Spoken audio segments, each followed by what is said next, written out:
거룩한 주일 우리에게 주시는 하나님 말씀 함께 보겠습니다. 신약 성경 요한 1서 1장 8절에서 10절까지의 말씀입니다. 우리 다 찾으신 줄 알고 3절 말씀입니다. 한마음 한목소리로 합독해 올리겠습니다. 만일 우리가 죄가 없다고 말하면 스스로 속이고 또 진리가 우리 속에 있지 아니할 것이요 만일 우리가 우리 죄를 자백하면 그는 미쁘시고 의로우사 우리 죄를 사하시며 우리를 모든 불의에서 깨끗하게 하실 것이요 만일 우리가 범죄하지 아니하였다 하면 하나님을 거짓말하는 이로 만드는 것이니 또한 그의 말씀이 우리 속에 있지 아니하니라. 아멘. 할렐루야. 우리 옆 사람과 성도의 교제 나누겠습니다. 하나님을 예배합시다. 우리 교회 참 좋은 교회입니다. 네, 정말이십니까? 목소리가 조금 작은 것 같은데요. 한 번 더 해볼까요? 우리 교회 참 좋은 교회입니다. 아멘. 제가 교회 구석구석을 이렇게 둘러볼 때마다 느끼지만 참 전임 목사님께서 교회를 참 사랑하는 마음으로 지으셨고 우리 목사님의 가족들과 성도들이 교회 구석구석을 참 사랑하며 섬기고 청소했다는 것을 늘 느끼지 않을 수가 없습니다. 사랑 위에 세워진 교회는 결코 무너지지 않는 줄로 믿습니다. 오늘도 여러분들과 뜨거운 말씀의 은혜를 나누고자 합니다. 오늘 말씀의 제목은 죄를 돌아볼 기회입니다. 우리 지난주에는 기억나시나요? 믿음을 돌아볼 기회라는 제목으로 여러분들과 은혜를 나누었습니다. 돌아본다는 것은 참 우리에게 의미 있는 것입니다. 많은 것들을 돌아보아야 우리가 위기 가운데 그 위기를 딛고 기회를 삼아서 앞으로 나아갈 수 있겠죠. 신앙의 근간인 믿음을 돌아보는 우리 성도들의 발걸음 가운데 신앙의 진보가 있을 줄로 믿습니다. 오늘은 우리가 읽은 본문이 요한일서 1장 8절에서 10절까지의 말씀입니다. 죄를 돌아볼 기회. 우리의 죄를 어떻게 돌아보아야 될 것인가? 작다고 하면 작은 죄, 크다고 하면 큰 죄. 이 죄가 우리 인생 가운데 어떠한 영향을 미칠 것인가? 눈으로 보이기에는 아무런 영향도 없는 것 같은데 또 돌이켜보면 그 작은 죄가 내 삶 가운데 치명적인 영향을 미치고 있으니 돌아보지 않을 수 없다는 것입니다. 여러분, 나비 효과라고 들어보셨습니까? 나비, 작은 나비 말입니다. 나비의 날개짓처럼 아주 작은 요인이 토네이도와 같이 치명적인 결과를 유발하는 현상을 가리켜 나비 효과라고 말합니다. 이 나비 효과의 유래는 이렇습니다. 1961년 미국의 한 기상학자 에드워즈 로렌츠가 기상 관측을 시도하면서 이 이야기가 시작됩니다. 슈퍼컴퓨터를 돌리는 것이죠. 시뮬레이션을 통해서 기상 변화를 예측하는 그런 실험을 하고 있었습니다. 근데 저는 잘은 모르겠지만 기상 변화를 예측하기 위한 초기 값이 이렇대요. 0.506127. 0.506127. 그러니까 0점이라고 말해도 굉장히 미미한 숫자이고 506 뒤에는 127. 여러분 중학교 때 이미 했죠. 반올림이라는 거 배웠지 않습니까? 그 뭐 뒤에 이 정도 소수점 몇 자리 정도는 과감하게 깎아버려도 별 문제가 없다고 생각하기 쉽습니다. 자, 0.506127 이 뒤에 있는 소수점 3자리 127을 생략한 0.506만 입력을 해보았다고 합니다. 그랬더니 0.506127을 입력했을 때와는 완전히 다른 기후 패턴이 관측되더라는 것입니다. 0.506127을 입력했을 때는 맑은 날씨인데 0.506127에 있는 그 127을 삭제하고 대입했을 때는 토네이도가 일어나게 되더라는 것이죠. 이와 같은 이론을 바탕으로 미국 과학진흥협회에서 강연을 하게 되었습니다. 그 강연의 주제는 이렇습니다. 브라질에서, 남미에서 나비가 날개짓을 하면 텍사스에는 토네이도가 일어나게 될까? 라는 주제의 강연이었던 것이죠. 그리고 그 강연의 주제의 해답은 yes, 그렇다 였습니다. 여러분, 이것이 교훈하는 바가 무엇일까요? 아무리 작은 0.000127이라고 할지라도 간과해서는 안 된다는 것입니다. 그것을 간과한 결과 자칫하면 큰 후회로 돌아올 수 있기 때문인 것이죠. 제가 지금 무슨 얘기를 하고 싶냐면 죄의 문제가 그렇다는 것입니다. 죄의 시작이요, 여러분 얼마나 사소한 것에서부터 시작됩니까? 오죽하면 바늘 도둑이 소도둑 된다라고 말을 합니다. 바늘 하나 잠깐 훔쳤던 것, 옛날 구멍가게에서 사탕 하나 잘못 훔쳤던 것이 나중에는 큰 도둑, 내 인생을 망칠 수도 있게 된다는 것입니다. 제가 남양주에서 사역하기 전에 경남 진주에서 사역했습니다. 진주에서 조금만, 제가 살고 있는 집에서 조금만 올라가면은 남강댐이 있었거든요. 그리고 남강이 크게 큰 물줄기로 흘렀습니다. 어느 해인가 유난히 장마가 길었습니다. 지금처럼 비가 굉장히 많이 내렸었죠. 태풍도 많았습니다. 태풍이 많이 오고 비가 많이 내린 결과 나중에 한번 여느 때와 같이 아내와 함께 남강댐에 올라갔는데 이게 웬일입니까? 남강댐에 쓰레기가 가득한 겁니다. 그러니까 그 산 주변에 있던 모든 쓰레기들이 태풍과 호우에 의해서 다 쓸려 내려왔던 것이죠. 그 밑에 남강도 마찬가지였습니다. 쓰레기, 여기도 쓰레기, 저기도 쓰레기. 우리 인간들이 이렇게 쓰레기를 많이 버렸던가, 자연이 이렇게 더러웠던가 라는 것을 느끼게 되었습니다. 자, 신용카드 한 장, 칫솔 한 개. 여러분 이 키워드가 굉장히 유명했던 적이 있는데 혹시 이것이 의미하는 바가 무엇인지 아시겠습니까? 아무도 몰라요? 제가 말을 할 수 있습니다. 신용카드 한 장, 칫솔 한 개, 이거의 의미는 여러분 각 사람 한 명이 음식을 통해서 그리고 물을 통해서 섭취하는 미세 플라스틱의 양입니다. 일주일 동안. 이것이 우리 몸에 축적되었다가 배출되긴 하지만 남아있는 미세 플라스틱이 있다는 것, 우리 인체에 얼마나 독이 되겠습니까? 신용카드 한 장을 씹어 먹는 것, 칫솔 하나를 그냥 삼키는 것과 같다고 하니 여러분 두렵지 않습니까? 제가 이래봬도 스포츠를 굉장히 좋아합니다. 농구, 야구 다 좋아하는데요. 특별히 제가 어릴 때는 농구를 굉장히 좋아했습니다.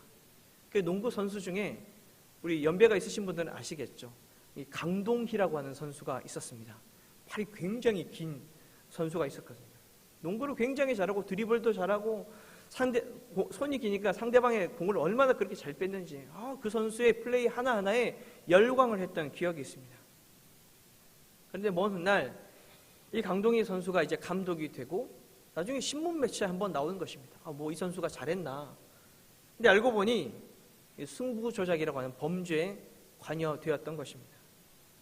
근데 나중에 알고 보니까 이 강동희 선수가 처음 이 승부 조작을 시작하게 된 계기가 무엇이더냐?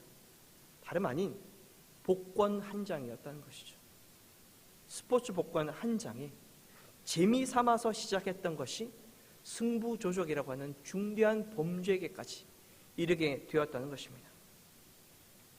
인생들의 생각이 참 아니라고도 미련합니다.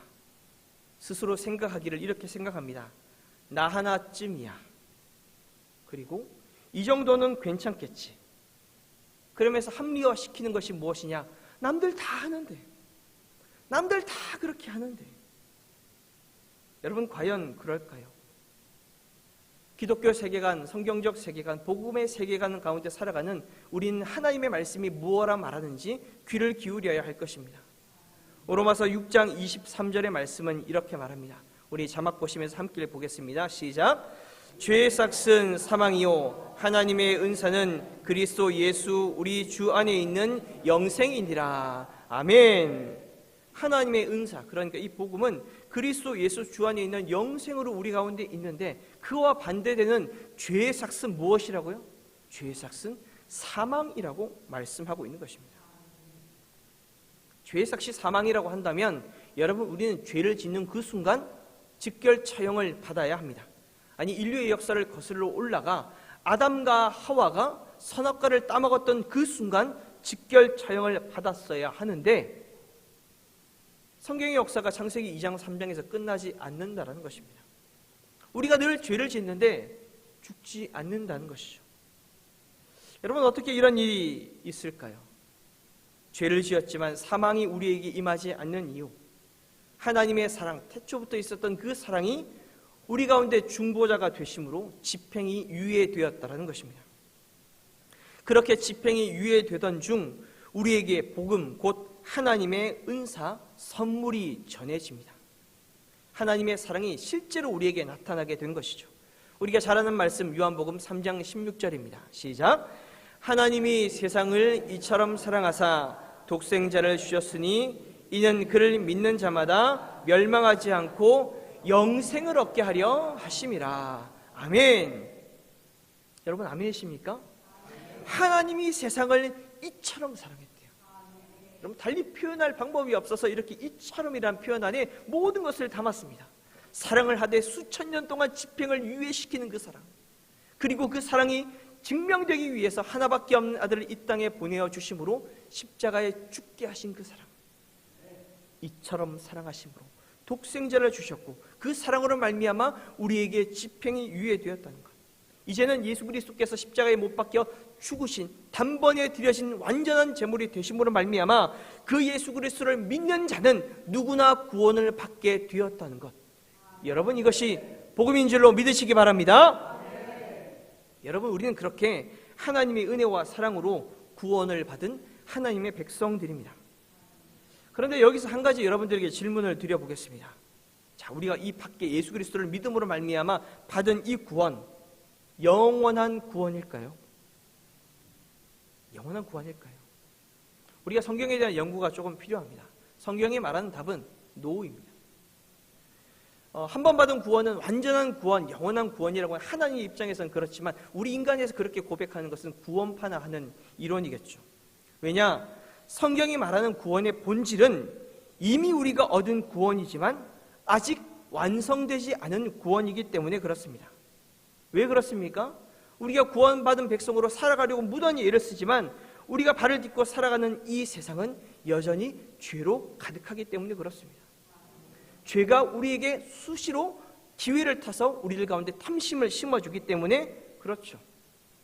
원죄의 문제는 해결되었지만 자범죄의 문제가 여전히 우리의 발목을 잡고 있기 때문에 그렇습니다.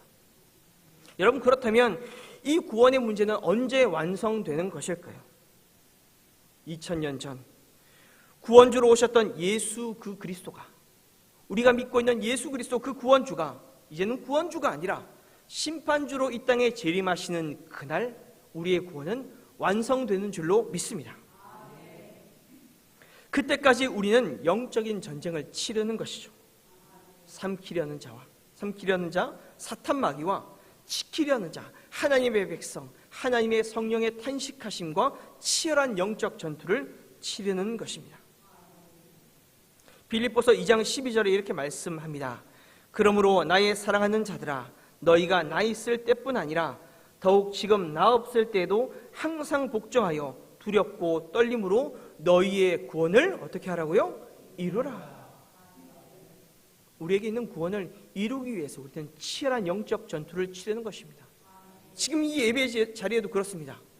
오늘 예배를 드리고 은혜를 받음으로 영적으로 무장하고 하나님의 전신갑주를 취함으로 시작되는 6일 동안 치열한 영적 전투 가운데 패배하지 않고 승리하기 위함인 것이죠. 그뿐만이 아닙니다. 우리가 주일 예배뿐만 아니라 오후 예배, 새벽 예배, 금요기도회, 수요 예배, 예배가 많은 이유가 우리가 하나님의 은혜로 말미암아 다시금 무장하기 위함 아니겠습니까? 구원을 이루기 위함이라는 것이죠. 에베소서 6장 13절의 말씀 이렇습니다. 같이 봅니다. 시작. 그러므로 하나님의 전신갑주를 취하라. 이는 악한 날에 너희가 능히 대적하고 모든 일을 행한 후에 서기 위함이라. 아멘. 여러분 누구 앞에 서기 위함입니까? 하나님 앞에 서기 위함입니다. 천국문 앞에서 하나님 앞에 의롭다 인정함을 받기 위함. 나의 달려갈 길을 모두 마친 후에 참 수고했다고, 내 사랑하는 내 아들아, 내 사랑하는 딸아, 정말 애썼다고 하나님께 의롭다 칭찬받기 위함인 줄로 믿습니다. 자, 그런데 문제는 대부분의 크리스천들이 이와 같은 경각심을 가지고 있지 않다는 것이겠죠. 죄의 심각성을 몰라도 너무나 모르고 있습니다. 이미 얻은 구원에만 심취한 채 죄에 대해 두렵고 떨리기는커녕 하나님의 전신갑주를 취하려고 애를 쓰기는커녕 그저 무방비 상태로 살아가고 있습니다. 바울이 살았던 시대 유대인들이 그러했습니다. 우리는 율법이 있으니까, 우리는 아브라함의 혈통이니까, 우리는 할례가 있으니까 죄를 지어도 무방하게 구원을 받을 것이다. 여러분, 그렇지 않습니다. 죄에 대하여 늘 경각심을 가지고 깨어 있어야 하는 줄로 믿습니다. 이 시대 그리스도인들을 보십시오. 굶주린 사자 그 원수 마귀가 삼키기에 딱 좋은 상태로 방치되어 있는 그리스도인들, 우리의 자녀들이, 우리의 가족들이 여러분 얼마나 많이 있습니까?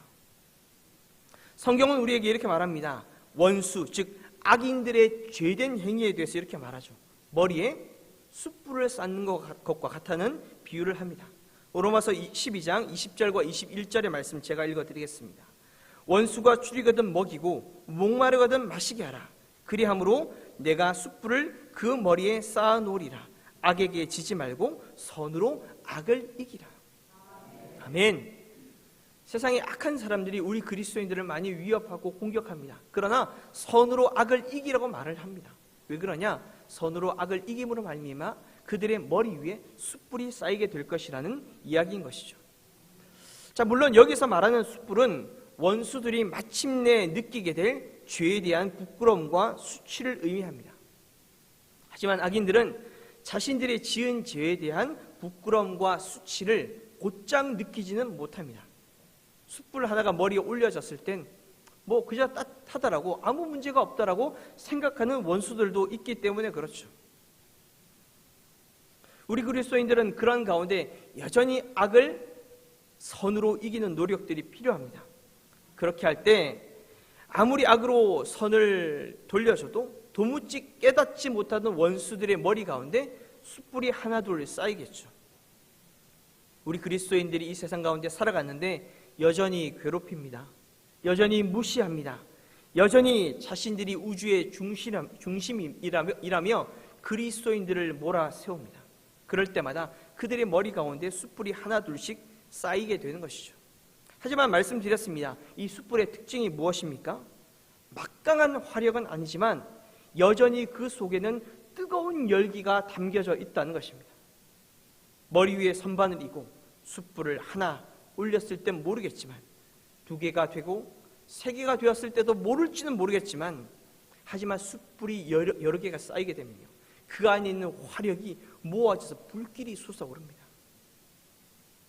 그때 이 원수들은 마침내 느끼겠죠. 아 뜨거워, 아 뜨거워. 그렇게 치명상을 입고 나서야 비로소 느끼는 부끄러움과 수치. 여러분, 인생들의 어리석음이 그와 같다는 것입니다. 죄를 짓고 죄에 대한 상황이 심각해져야 그제서야 자신들이 지은 죄의 심각성을 돌아봅니다. 집이고 차고 다 날려봐야 도박의 심각성을 깨닫습니다. 탕자처럼 쥐업 열매나 먹는 신세가 되고서야 아버지의 소중함을 깨닫는 것처럼 말입니다. 여러분, 무슨 말입니까? 죄라는 문제가 결코 만만한 문제가 아니라는 것이죠. 돌아보고 싶지만 쉽게 돌아보아지지 않는 것이 죄라는 것입니다.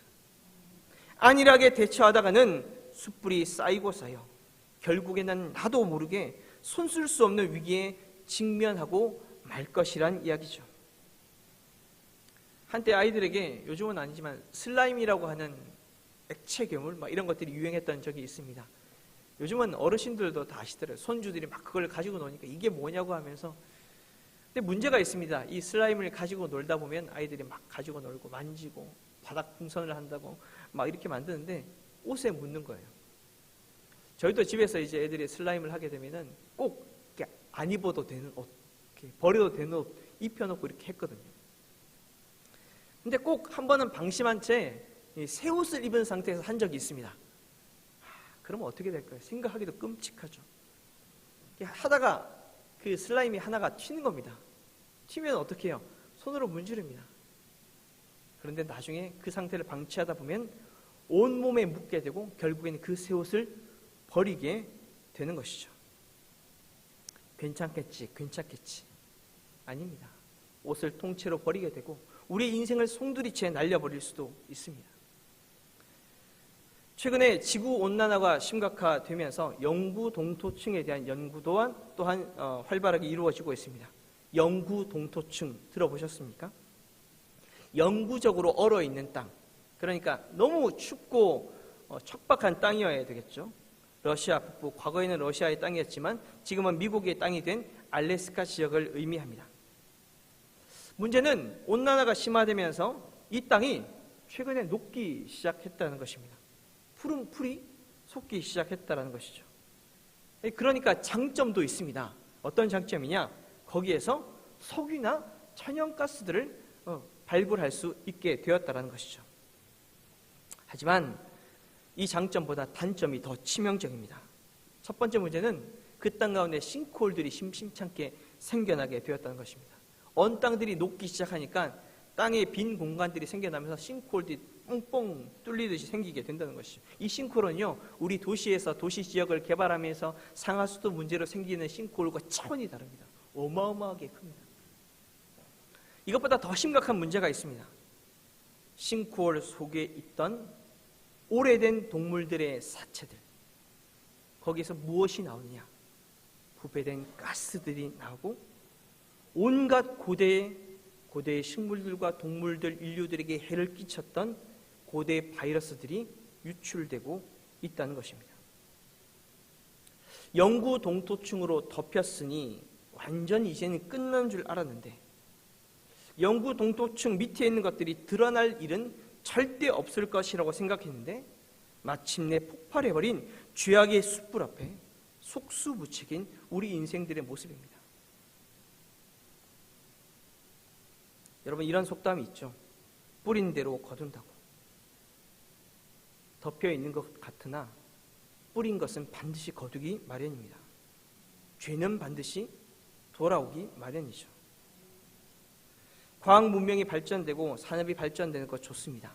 하지만 거기에 인간의 탐욕이 더해지니 기상이변과 자연재해가 일어나게 되는 것입니다. 한두 번의 음주운전 괜찮겠지, 언젠가는 피를 보게 되는 것이죠. 내 인생을 망가뜨리고 온 가족의 인생을, 상대방의 가족을 망가뜨리게 됩니다. 정치권에도 서로를 향한 비방을 하다 보면 혼자만 망하는 것이 아니라 서로 망하게 되는 것입니다. 제가 일부러 TV 청문회들을 봅니다.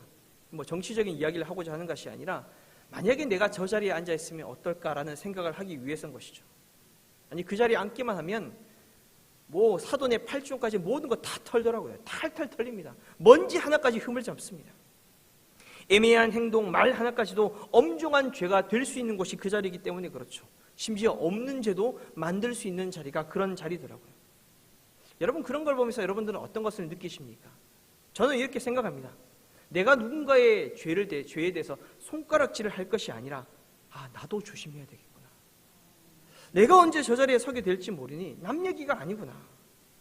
내 자신의 모습을 돌아보아야 하겠구나.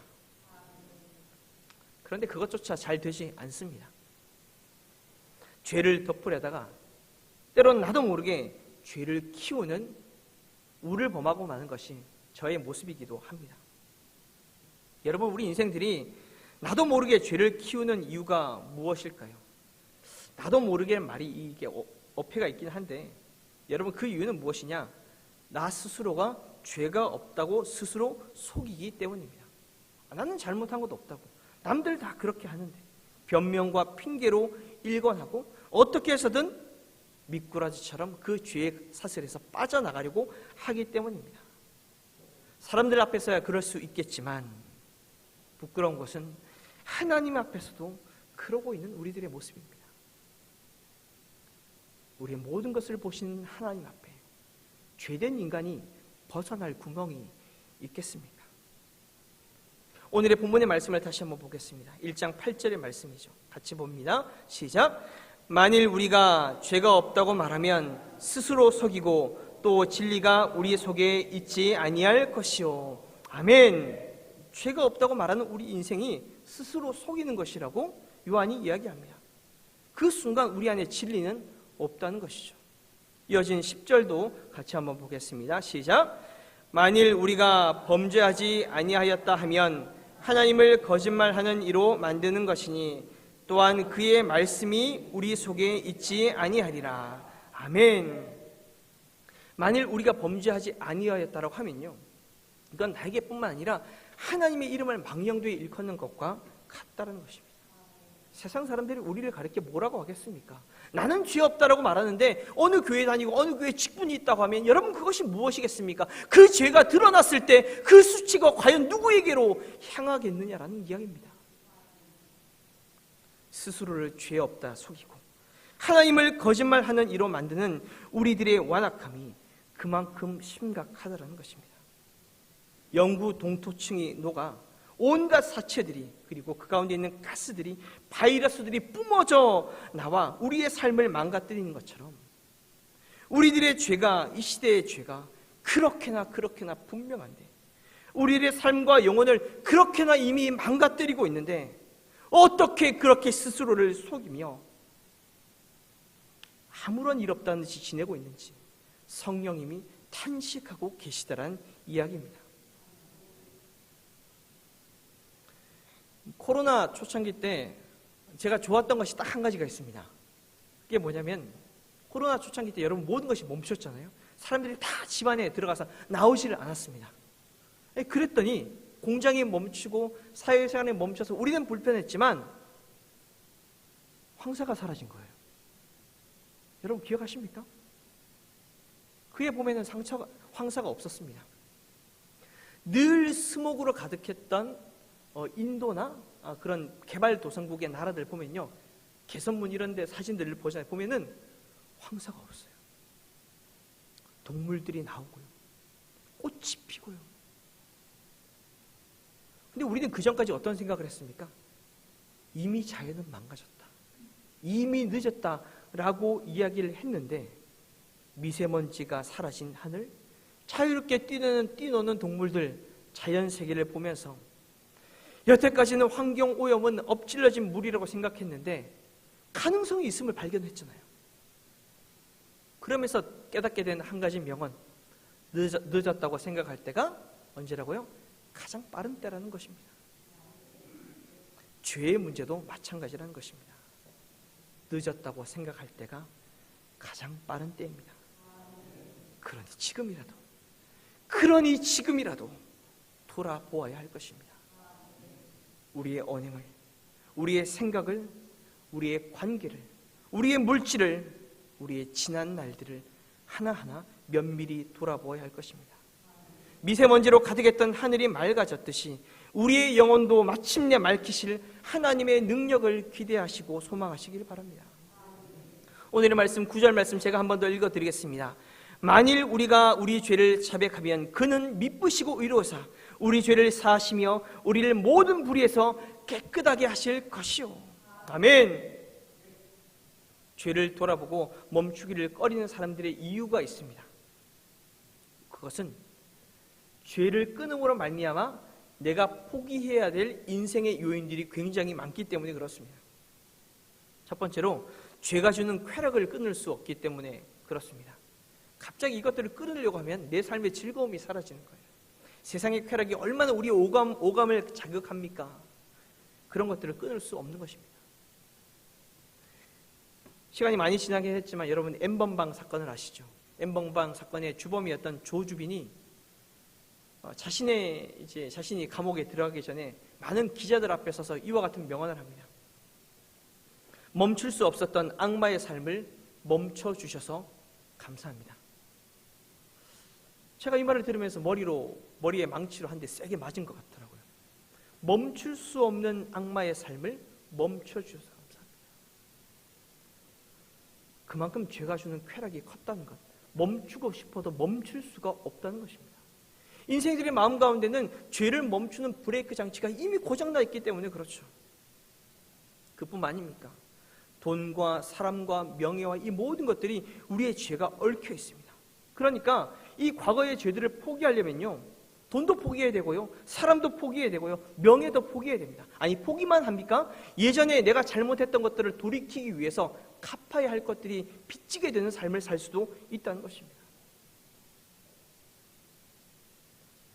여러분, 그럼에도 불구하고, 내가 손해가 막심함에도 불구하고 죄를 돌아봐야 되는 이유, 반드시 회개해야 되는 이유가 무엇이냐? 우리가 죄로 인해서 얻었던 세상의 쾌락과 물질과 세상의 모든 가치들은 그래봤자 무너질 바벨탑이기 때문에 그렇습니다. 언젠가는 무너질 탐욕의 나라이기 때문에 그렇습니다. 그런데 그 탐욕의 나라를 하나님 앞에 미쁘시고 자백하는 그 마음으로 하나님 앞에 나아갈 때 하나님의 나라로 하나님께서 리모델링, 재건축해 주시는 과정이 회개라는 것이죠. 그런 이 얼마나 은혜입니까?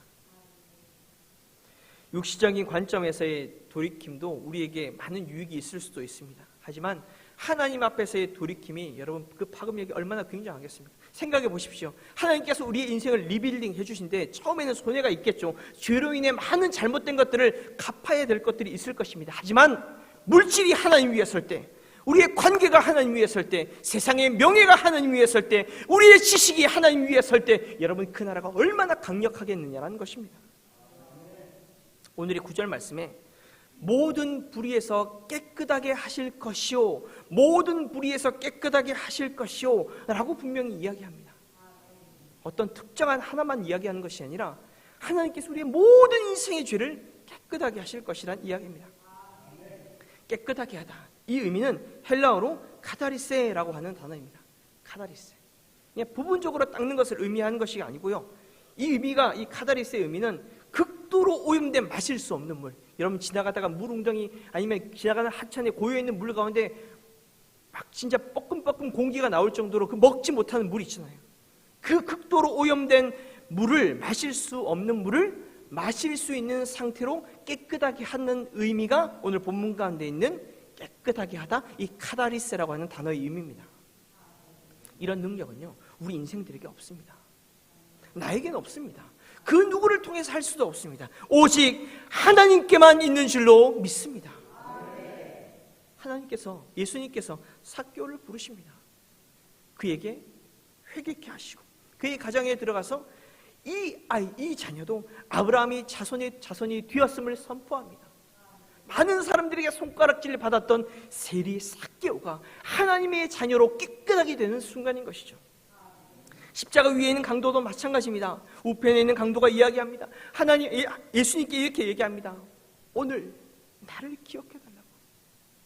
아니, 강도 주제에 그 큰 죄를 짓고 십자가 위에서 죽기 직전에 이렇게 기회주의적으로 하나님께 구원을 원하다니, 이거 잘못된 것 아닙니까? 여러분, 그런데 하나님 앞에 그런 것은 없었습니다. 하나님의 아들 예수 그리스도에게는 그런 것이 없었습니다. 내가 오늘 나와 함께 낙원에 있으리라. 여러분, 그렇다면 이것은 우리가 증명된 것이죠. 우리 주님께서 그와 같은 마음을 가지셨으니 우리도 그와 같은 마음으로 나아가기만 하면 되는 것입니다. 하나님, 나도 회개합니다. 하나님, 내 죄를 용서하여 주옵소서. 우리 교회의 죄를 용서하시고 한국 교회의 죄를 용서하여 주옵소서. 말씀을 맺고자 합니다. 죄를 멈추기 쉽지 않은 세상입니다. 멈출 수 없는 내리막길이죠. 그러다 세속화라고 하는 돌뿌리에 걸려 크게 넘어지고 다쳐버린 이 시대의 크리스천들의 모습입니다. 쌓여버린 숯불 앞에 아파하다 못해 위기에 처한 한국교회의 모습입니다. 그리고 저의 모습이기도 하죠. 여러분, 그럴 때 깨달아야 합니다. 잘못된 길이구나. 돌아가야겠구나. 그리고 물어야 되죠. 하나님, 내가 어디로 갈까요? 하나님, 내가 어떻게 행해야 될까요? 지금과 같은 바이러스 시대를 살아가면서 달라진 삶의 습관이 있습니다. 손을 씻는 것이죠. 손소독도 여전히 하고요. 손세정제, 30초 손 씻기. 요즘은 그런 건 안 하더라도 화장실 가서 손 씻는 습관들은 굉장히 잘 되어 있는 것 같습니다. 요즘은 집들을 새로 지을 때도 화장실에 이제 세면대가 있는 것이 아니라 현관 앞에 세면대가 있는 집들도 있대요. 바라기는 육신을 아프게 하는 바이러스만 돌아볼 것이 아니라 우리의 영을 죽이는 죄의 문제도 돌아볼 수 있기를 간절히 바랍니다. 그래서 성막 안으로 들어가기 전에 물두멍이 있는 것입니다. 정결하게. 손을 씻고 주님 앞에 나아가기만 하면 받아주신 우리 하나님, 우리의 죄를 그렇게 돌아볼 뿐만 아니라 십자가 보혈로 깨끗이 씻음으로 회개의 기쁨을 맛보는 것이 우리에게 허락되었으니 여러분, 이 기회를 놓칠 이유가 없는 것이죠. 간절히 바라기는 이 자리에 모인 우리 모두가 하나님 앞에 기꺼이 나가 우리의 죄를 자백함으로 죄로부터 자유케 되는 기쁨을 늘 누리는 여러분들 모두가 되시길 바랍니다. 오늘 요한일서 1장 9절 말씀 다 같이 한번 합독하시고 말씀을 마치겠습니다. 시작.